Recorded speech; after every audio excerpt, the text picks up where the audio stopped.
Mapa da guerra no ar pelo Freedom.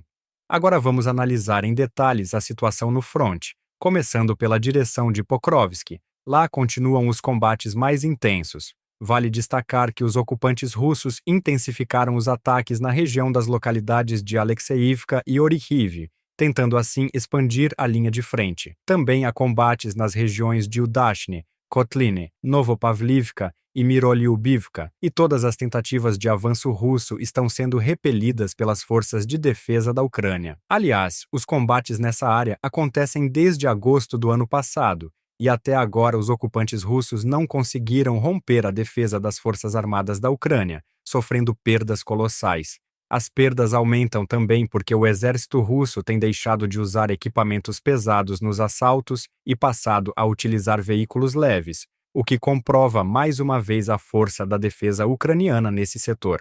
Agora vamos detalhar a situação na direção de Novopavlivka. Segundo o Instituto para o Estudo da Guerra dos Estados Unidos, os russos tentam se aproximar de Novopavlivka, na região de Dnipro, por 3 direções táticas. O Estado-Maior das Forças Armadas da Ucrânia desmentiu as alegações russas sobre a captura de Dakhne, também na região de Dnipro, o que mostra que não houve avanço russo nesse local. As forças de defesa resistem aos ataques russos, com confrontos nas áreas de Novopil, Shevchenko e Vesely. Agora vamos falar sobre a direção de Sumy. Os combates continuam, mas a atividade diminuiu em relação à semana passada. O Estado-Maior informou sobre ataques russos ao longo da fronteira com a Ucrânia.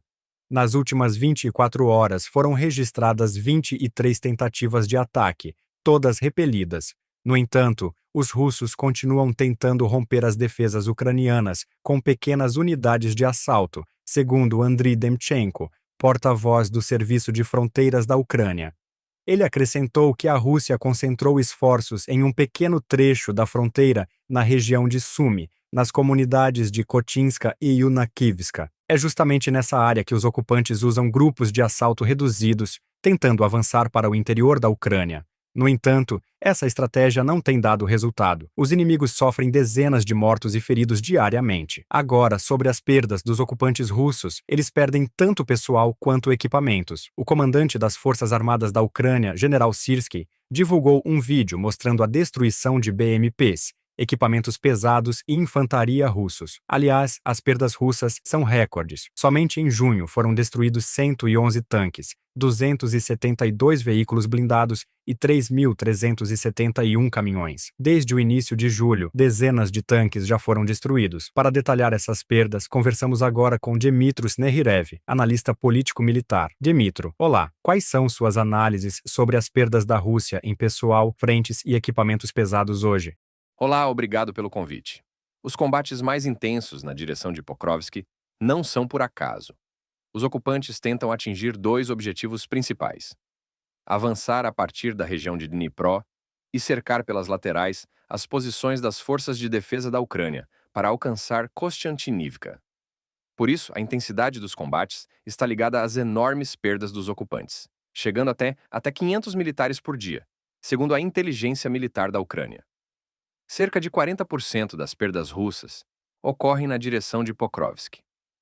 Isso se deve ao uso de ataques mistos, com pequenos grupos de infantaria, e também ataques suicidas. Os ocupantes mudaram sua tática, ignorando as perdas de pessoal, o que mostra que receberam ordens políticas de atingir ao menos objetivos táticos antes das chamadas negociações de paz em formato de Istambul.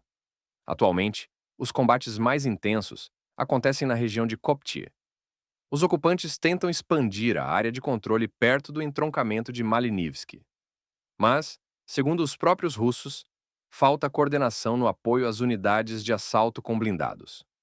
A tática de muralha de drones, usada pela Ucrânia, tem sido eficaz para neutralizar a vantagem numérica russa em pessoal. Outra área de avanço russo é a direção de Liman. Lá, os russos tentam chegar a Siversk, ameaçando cercar e avançar para a região de Sloviansk e Kramatorsk. A presença de reservas operacionais russas nesta área mostra que o eixo Kostiantynivka e as cidades industriais de Sloviansk, Kramatorsk, Kostiantynivka e Drushkivka são prioridade para a Rússia. Segundo o Estado-Maior ucraniano, só nas últimas 24 horas, os russos perderam cerca de 250 soldados nessa área. Os russos agora usam aviação de frente e do exército para tentar romper as defesas ucranianas com ataques por flancos largos, o que não era observado antes. Há também pesadas perdas russas na direção de Kramatorsk, especialmente em Chassiv Yar e Bila Hora. Apesar do uso de reservas do Serviço Federal de Segurança, os russos não conseguem avançar nem mesmo em nível tático em Chassiv Yar, onde os combates são intensos e as perdas russas são enormes. Segundo a inteligência militar da Ucrânia, o aumento da intensidade do fogo ucraniano tem causado pânico entre os russos, que afirmam que a Ucrânia não sofre falta de munição nessa área. Na direção de Novopavlivka, os russos tiveram alguns avanços táticos, provavelmente seguindo ordens políticas de chegar à região de Dnipro. Desde o início dos combates ativos em Novopavlivka e Toretsk, as perdas russas nessas direções somam cerca de 35 mil soldados. Na direção de Liman, como mencionei, houve avanços táticos ucranianos nas últimas 24 horas, com contra-ataques bem-sucedidos em Borov, melhorando as posições das forças de defesa e causando perdas significativas aos russos. Também é importante falar sobre as perdas russas não só dentro da Ucrânia, mas também em território russo. Autoridades locais russas relataram ataques de drones em várias localidades da região de Rostov e perto de Moscou. Pelo alcance dos drones, podemos concluir que a defesa aérea russa está sendo destruída e se esgotando. Você concorda com isso? Sim, e isso se deve às ações bem-sucedidas das forças de defesa da Ucrânia. Os drones Bober usados pela inteligência militar ucraniana estão sendo empregados para atacar sistemas de defesa aérea não só na Crimeia ocupada, mas também em território russo. Os principais alvos dos drones são os sistemas de defesa aérea S-400 Triumph e os radares associados.